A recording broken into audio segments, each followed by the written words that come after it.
सो 1.2 आपके इलेक्ट्रोस्टैटिक का second question है, जहां पे बोल रहा है कि the electrostatic force on a small sphere of charge 0.4 microcoulomb due to another small sphere of charge 0.8 microcoulomb in air is 0.2 Newton.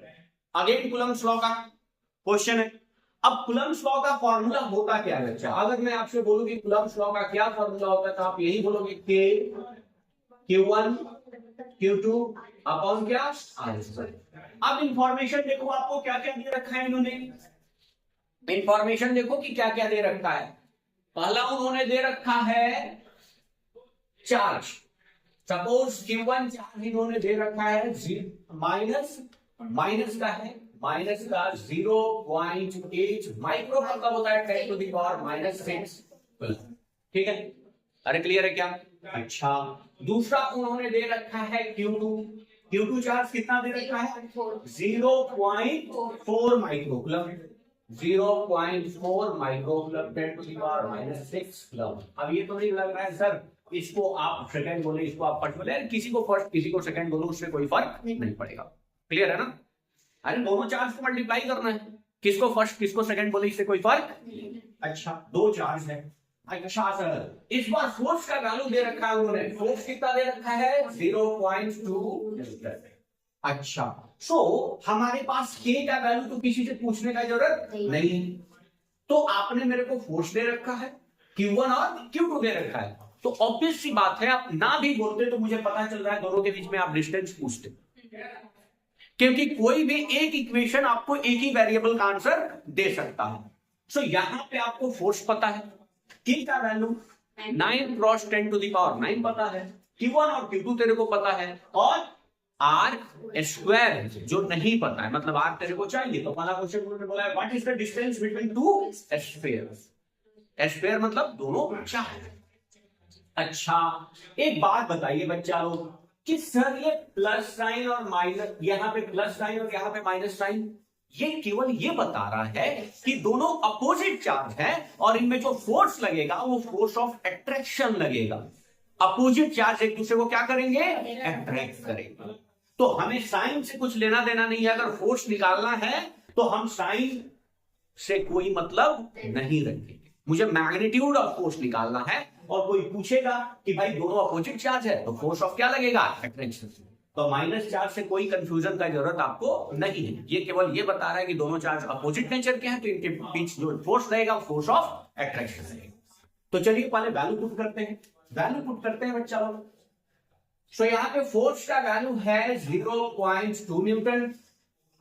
ये आपके पास K क्या हो जाएगा 9 क्रॉस 10 टू द पावर 9, हाँ, इंटू ये हो जाएगा 0.8 into 10 to the power -6।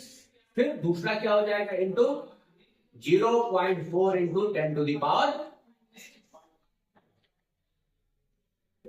0.4 into 10 to the power -6 और डिवाइडेड बाई क्या हो जाएगा R²।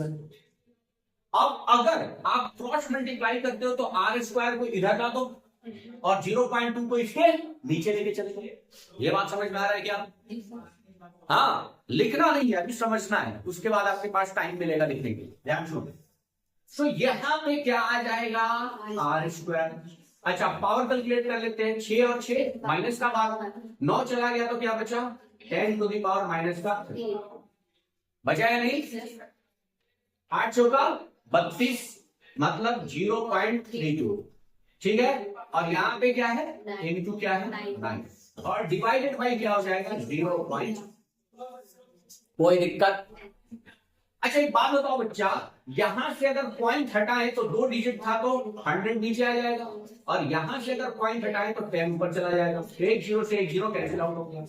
अब बताओ यहाँ पे माइनस का पावर 3 है और ये 10 ऊपर जाएगा तो माइनस का एक और पावर दे देगा कि नहीं?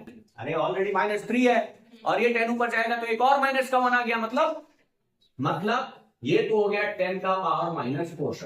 कोई दिक्कत किसी को? अरे कोई दिक्कत बच्चा लोग?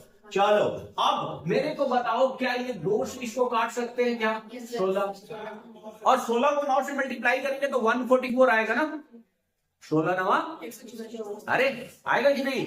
अच्छा, तो 2 से जब हमने काटा 16 तो यहाँ पे क्या आ गया? 144 आया क्या? अरे आया क्या? कोई दिक्कत है क्या? अच्छा चलो, अब r का वैल्यू निकालते हैं। r पे स्क्वायर था तो दूसरे साइड जाके क्या बन जाएगा? स्क्वायर रूट 144 है और 10 टू द पावर -4। क्लियर है बच्चा? 144 का स्क्वायर रूट होता है 12 और 10 टू द पावर -4 है तो 10 टू द पावर -2 हो जाएगा। अरे होगा कि नहीं? तो इंटू 10 टू द पावर -2 होगा या नहीं? क्लियर है बच्चा? कोई दिक्कत? तो 12 इंटू 10 टू द पावर -2 करने का मतलब है 0.12 मीटर। अरे बात समझ में आ रहा है कैसे? अरे ये 100 नीचे आया ना, और 100 से किसी भी चीज को डिवाइड करके तो दो डिजिट के बाद क्या पुट कर दो? डेसिमल। मतलब हमारे पास r का वैल्यू प्यारा सा आ गया 0.12। कोई दिक्कत है क्या किसी को? अरे किसी को कोई भी प्रॉब्लम, कोई परेशानी? तो r का तो वैल्यू आ गया। अब दूसरा पोर्शन देखते हैं।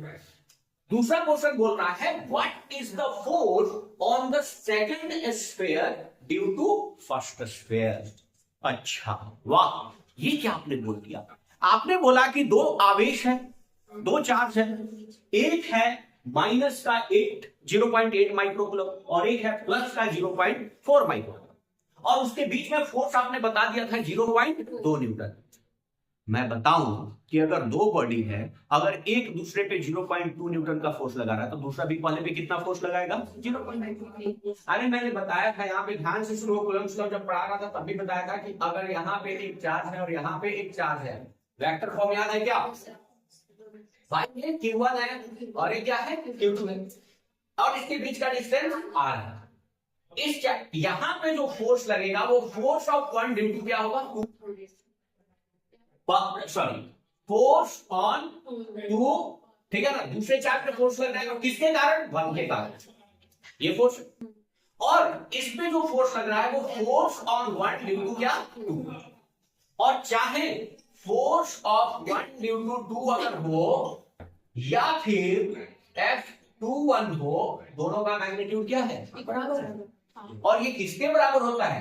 Q1 Q2 अपॉन, होता है या नहीं? इसका मतलब ये हुआ कि पहला जो चार्ज है वो दूसरे चार्ज पे भी 0.2 न्यूटन का फोर्स लगा रहा है, और दूसरा चार्ज भी पहले चार्ज पे 0.2 न्यूटन का फोर्स लगाएगा। इसमें फोर्स के मैग्नीट्यूड में कहीं कोई दिक्कत नहीं होनी चाहिए।